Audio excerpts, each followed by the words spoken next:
এক ওকে সেকেন্ডও দেরি করেন না, কারণ শম্পার বাসায় গেছে, ফটো তুলছে এবং চারিদিকে মানে সাদা ঝোপা পড়া দাঁড়িয়ালা, এই আর কি।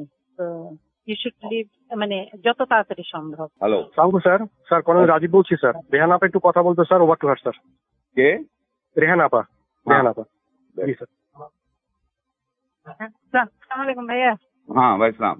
জি, আপনি কই আমি আমার বাসায় থাকেন? না, থাকবো না। হ্যাঁ ঠিক আছে। আমরা অন্য জায়গায় আছি। আমরা মানে ববি টেলিপ্রুফি কনভিন্স করছে, তো ফোন না করতে পারলেও আল্লাহ যদি বাঁচায় রাখে কথা হবে। তো তোমরা অন্য জায়গায় চলে গেছো, আপাও গেছে। জি ভাই। তো আপনি তো আমি আমরা যদি বাইর হইতে পারি আমরা বের হয়ে যাবো। আনিসুল হককেও বের করে ফেলিস সাথে।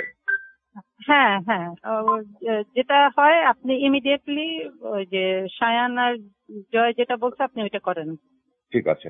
এক ওকে সেকেন্ডও দেরি করেন না, কারণ শম্পার বাসায় গেছে, ফটো তুলছে এবং চারিদিকে মানে সাদা ঝোপা পড়া দাঁড়িয়ালা, এই আর কি। তো ইউ শুড লিভ, মানে যত তাড়াতাড়ি সম্ভব। আর আমি আমি কনভিন্স করতেছি যে মানে যা যা আসে ওইটা করবো আর কি। এখানে একদম থাকা সেফ না। তাহলে ও কি বলবে? মার্শাল ল ডিক্লেয়ার করতেছে না সে? ওইগুলো এখন কাম দিয়েন না, ইউ শুড লিভ ইমিডিয়েটলি। ওকে। জি ভাইয়া, ফি আমানিল্লাহ, দোয়া করেন। প্রিয় মানুষ। ঠিক আছে। জি, সালাম।